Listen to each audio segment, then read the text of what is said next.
The doll was in the box. Sarah had put it there herself.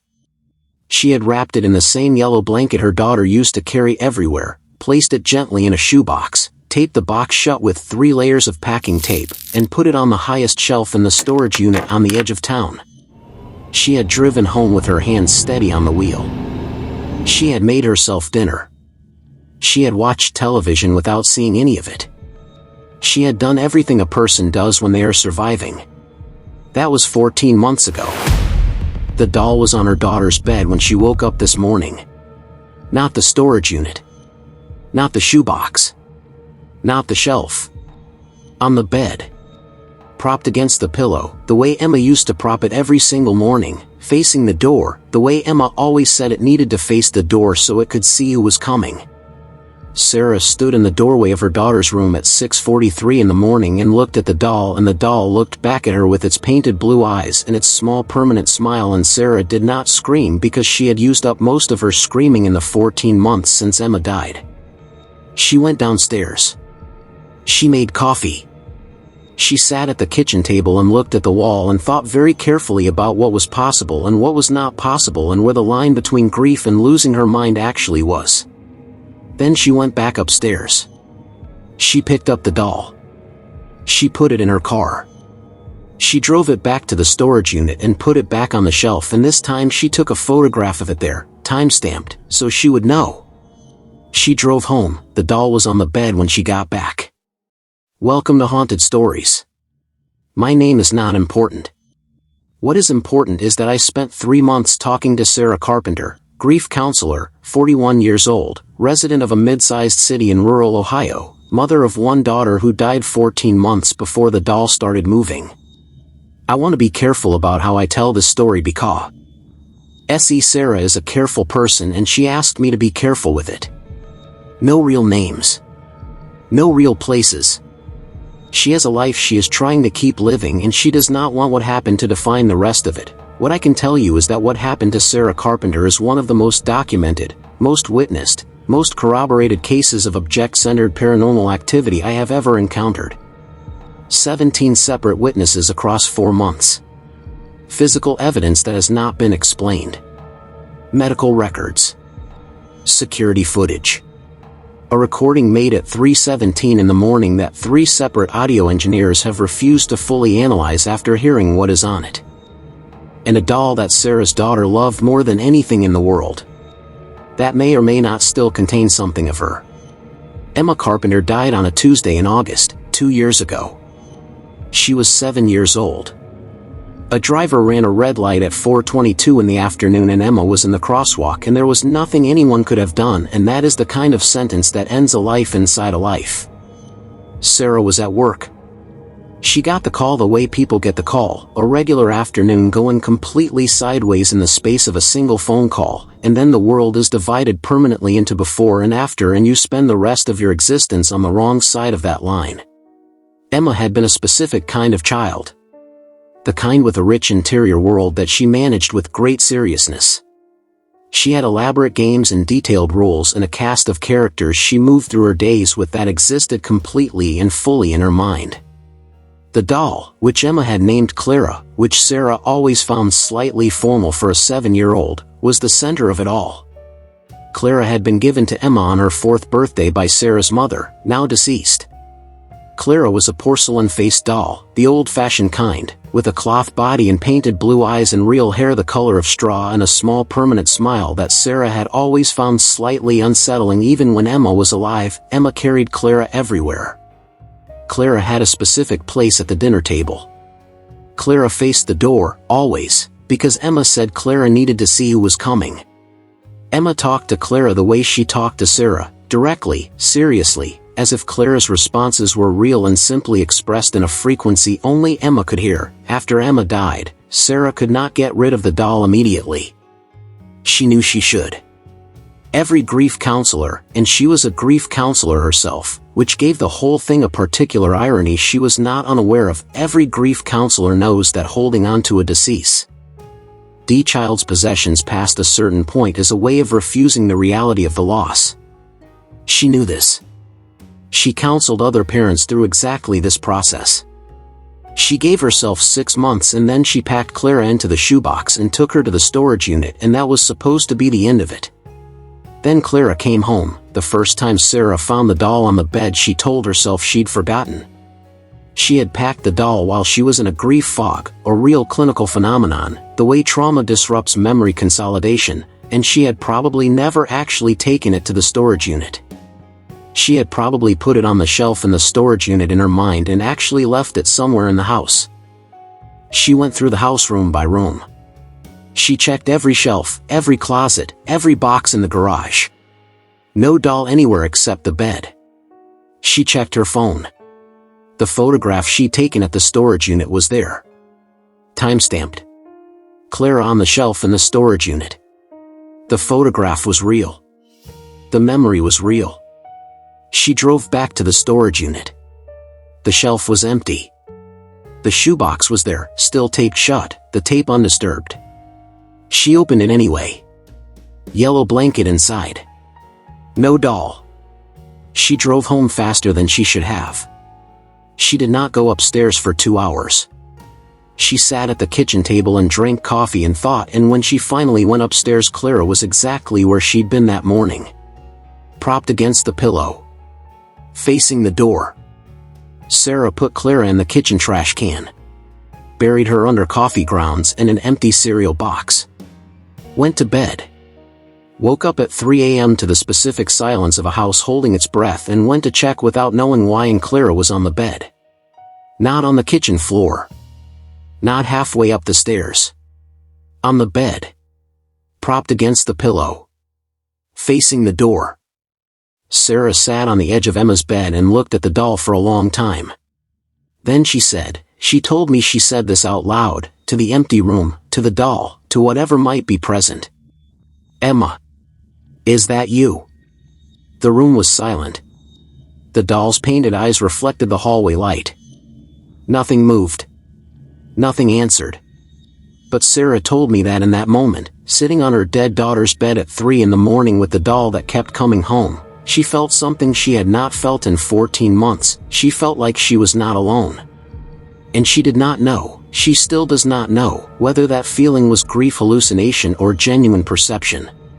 Whether the presence she felt was her own desperate mind manufacturing comfort or something real in the room with her. What happened in the following weeks made that question harder and harder to dismiss. The doll start. Ed moving within the house. Not from the storage unit anymore. It stopped going back to the storage unit after that night. It stayed in the house, but it moved through the house on its own. Sarah would leave it in one room and find it in another.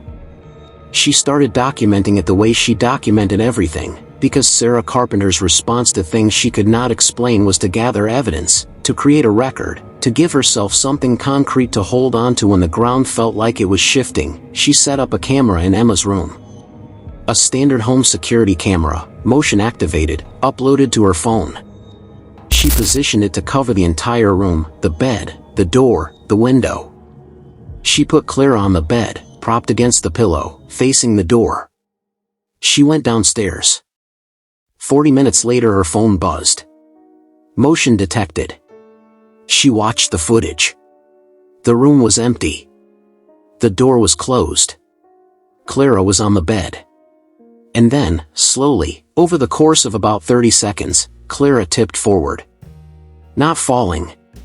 Tipping deliberately, the way a person leans forward when they want to stand. She leaned forward off the pillow until she was face down on the bed. Then she was still. Sarah watched this footage 11 times. She watched it looking for a draft, a vibration from traffic outside, any physical explanation for the movement. The curtains were completely still. The door was closed. There was no vibration she could identify. She watched the footage an 11th time, and on the 11th viewing she noticed something she had missed in the first 10. On the wall behind the bed, the pale yellow wall of Emma's room, there was a shadow. Not cast by Clara. Not cast by anything in the room that Sarah could identify. A shadow that was roughly the shape and size of a small child, sitting on the bed beside the doll. The shadow was there for exactly 4 seconds. Then it was gone. Sarah sat with her phone in her kitchen and she let herself cry for the first time in weeks. Because the shadow was sitting the way Emma always sat. Cross-legged. Back straight. The way Sarah had watched her daughter sit on that bed 10,000 times. Sarah called her sister. Her sister, I'll call her Diane, drove 4 hours from Indiana and arrived on a Thursday night, and Sarah showed her the footage and told her everything that had happened, and Diane watched it the same way Sarah had, over and over, and said the same things Sarah had said: draft, vibration, trick of the light, and Sarah let her go through all of it because she had gone through all of it herself and the answers were no more satisfying the second time. Diane stayed the weekend. On Saturday morning she came downstairs and told Sarah she'd had a dream about Emma. Sarah asked what happened in the dream. Diane said, she was sitting on her bed playing with Clara and I walked in and she looked up at me and she said, "Tell mommy that Clara knows the way." Sarah was very still. She asked Diane what that meant. Diane said, "I don't know. It was a dream. I'm sorry, I probably shouldn't have told you." Sarah said, "No. Tell me exactly what she said." The exact words. Diane said, "Clara knows the way." That was it. She said it like it was obvious. Like I should already know what it meant. After Diane left, Sarah sat in Emma's room for a long time. She sat on the floor with her back against the bed and Clara on the bed behind her, and she thought about what Clara knows the way could mean. A way to what? A way where? The way back. The way through. The way that grief counselors talk about when they are trying to give their clients a framework for moving forward, finding your way through the loss to the other side of it. Or a different kind of way entirely. She started talking to Clara. She knows how that sounds. She is a grief counselor. She knows exactly how that sounds. But she started doing it deliberately, sitting in Emma's room in the evenings and talking to the doll the way Emma used to, directly and seriously, as if the responses were real and expressed in a frequency she simply hadn't learned to hear yet. Nothing happened for 2 weeks. She talked and the doll sat and the room was quiet, and Sarah began to think she had crossed a line she needed to step back from. That she was a grief counselor who had lost her professional distance from her own loss and was doing the exact thing she counseled other people not to do. Then the temperature in Emma's room dropped 40 degrees in under a minute. Sarah had a thermometer in Emma's room. She'd bought it when Emma was a baby, the kind that continuously monitors room temperature, displays on a small digital screen. She'd never taken it down. On a Wednesday evening in the 3rd week of October, sitting on the floor of Emma's room talking to Clara, she watched the temperature display go from 68 degrees to 29 degrees in less than 60 seconds. She could see her breath. Clara's hair, the straw-colored real hair, was moving. No window open. No vent nearby. The hair was moving the way hair moves when someone is breathing on it from very close. Sarah did not move. She told me she made a deliberate choice in that moment to stay still and stay open, because she was afraid that if she moved or spoke or reacted the wrong way it would stop. Whatever was happening, whatever was in that room with her, she wanted it to stay. She wanted to know. She said, "Emma. I'm here. I'm listening." The temperature display dropped to 22 degrees. Clara fell forward off the pillow again. Face down on the bed. Exactly the way she had on the security camera footage. And on the wall, the pale yellow wall, the shadow appeared again. Small cross-legged shape. But this time it was bigger. More defined. And it wasn't sitting still. It was moving. The shadow hands were moving. Doing something repetitive. Over and over. The same motion. Sarah stared at it for a long time before she understood what she was seeing. The shadow was drawing. Moving the way Emma moved when she was drawing, the same small focused strokes, the same pattern of motion that Sarah had watched her daughter make at the kitchen table with crayons and markers for 7 years. Sarah grabbed her phone and hit record. The shadow drew for 4 minutes and 11 seconds.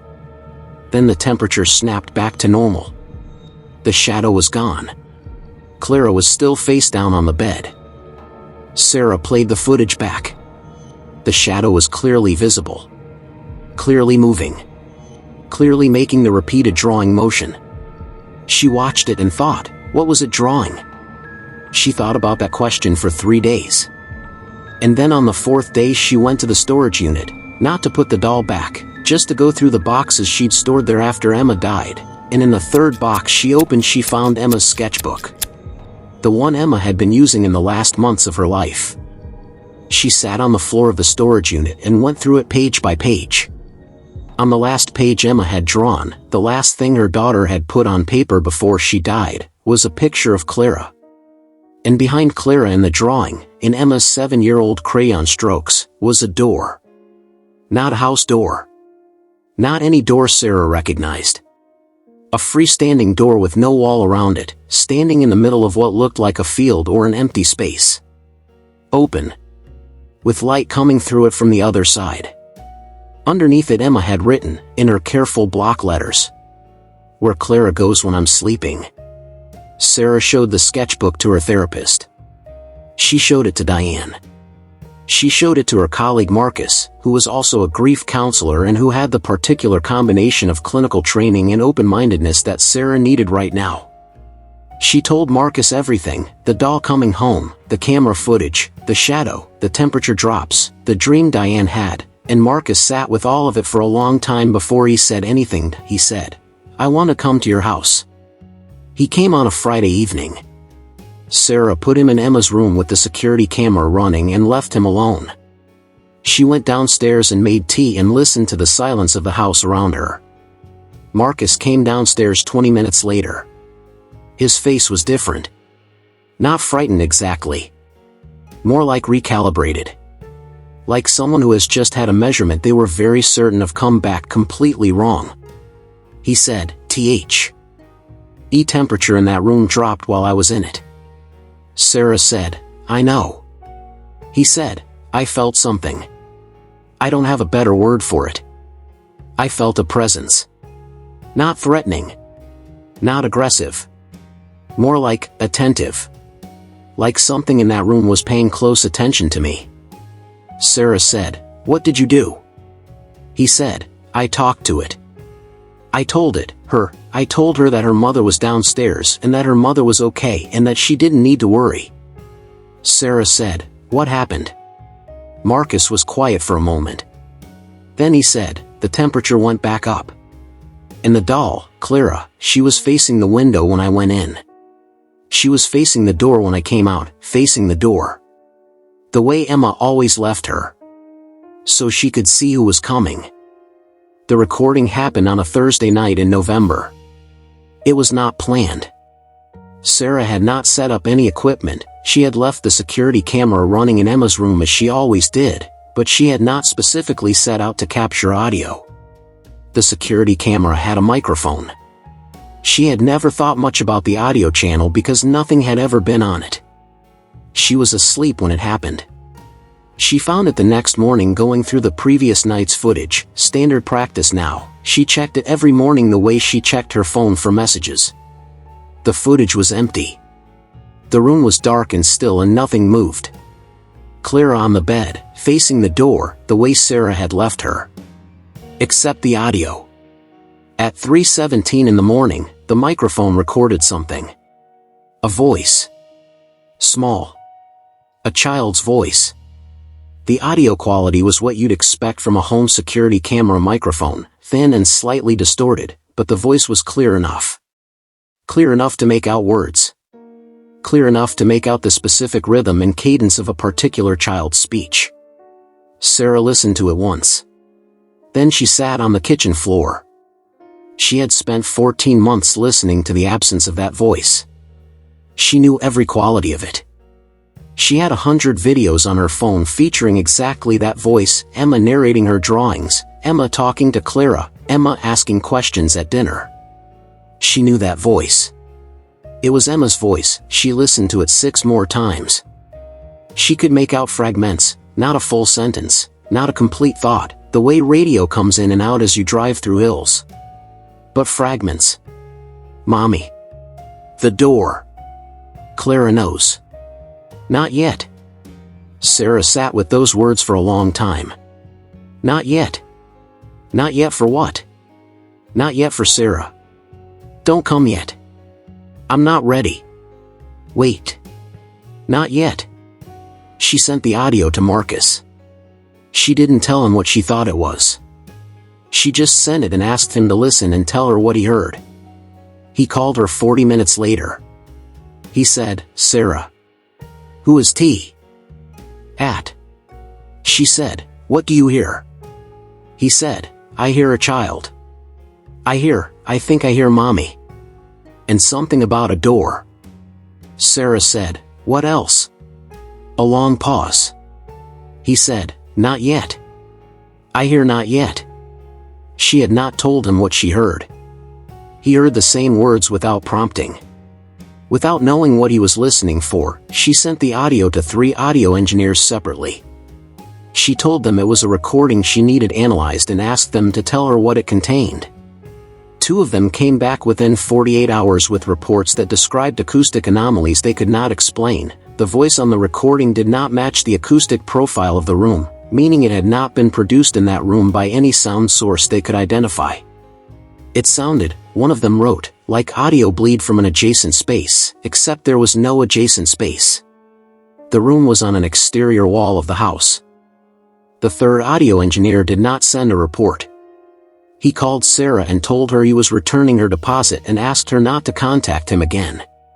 When she asked why, he said, and she told me he said this very quietly, like someone trying not to be overheard, because I have a daughter and I am not able to be objective about what is on that recording, and I think you should be very careful about what you do with it. Then he hung up. Sarah sat with the recording for 2 weeks. She listened to it every day.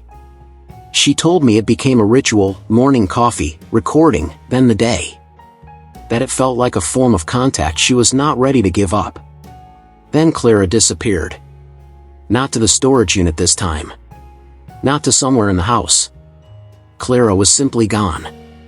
Sarah checked everywhere, every room, the garage, the storage unit. She retraced every step she'd taken in the past week. Nothing. Clara was gone the way things are gone when they have left of their own direction and intention and are not coming back. Sarah was surprised by how she felt about it. She had expected devastation. Another loss on top of the original loss. Instead, she felt something that took her a long time to identify correctly. She felt like something had been resolved. Like a door she hadn't known was open had been closed gently. From somewhere she couldn't see. She went into Emma's room that evening for the first time without Clara there. She sat on the bed. She looked at the wall where the shadow had appeared. She looked at the pillow where Clara had always been propped. The room felt different. Not empty, it had always felt empty, in the terrible specific way of a child's room after the child. It felt different from that. More like, finished. Like a sentence that had been left incomplete for 14 months and had finally found its period. She said, I love you. Go ahead, baby. I'm okay. The room was still. No temperature drop. No shadow. No movement. Just a room.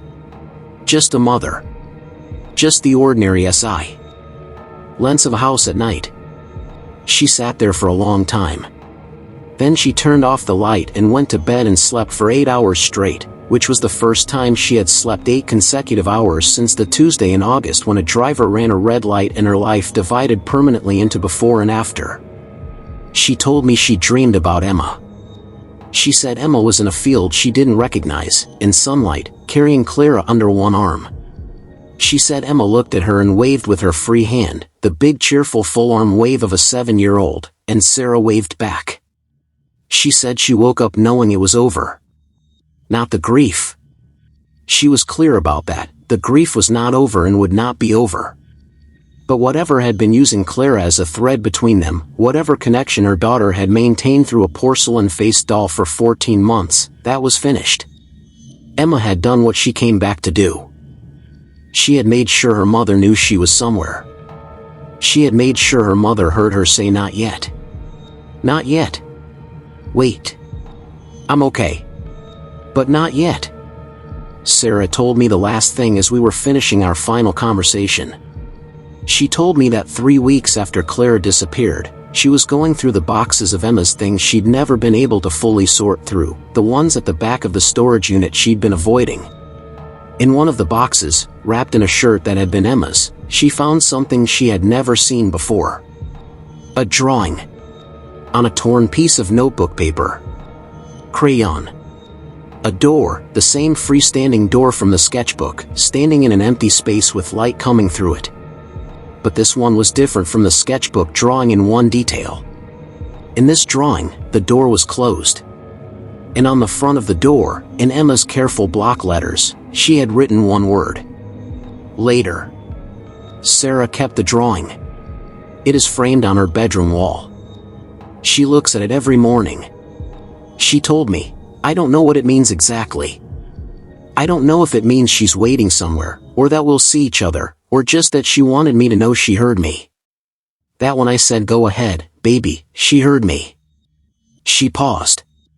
Then she said, but I know what it feels like. It feels like a promise. And a grief counselor who has spent 20 years helping other people hold on to the things that keep them going, she told me that a promise, even one you can't fully explain, even one that came through a porcelain doll with painted blue eyes on a bed in a child's room at 3 in the morning. A promise is enough. A promise is everything. This has been Haunted Stories. Subscribe if you dare.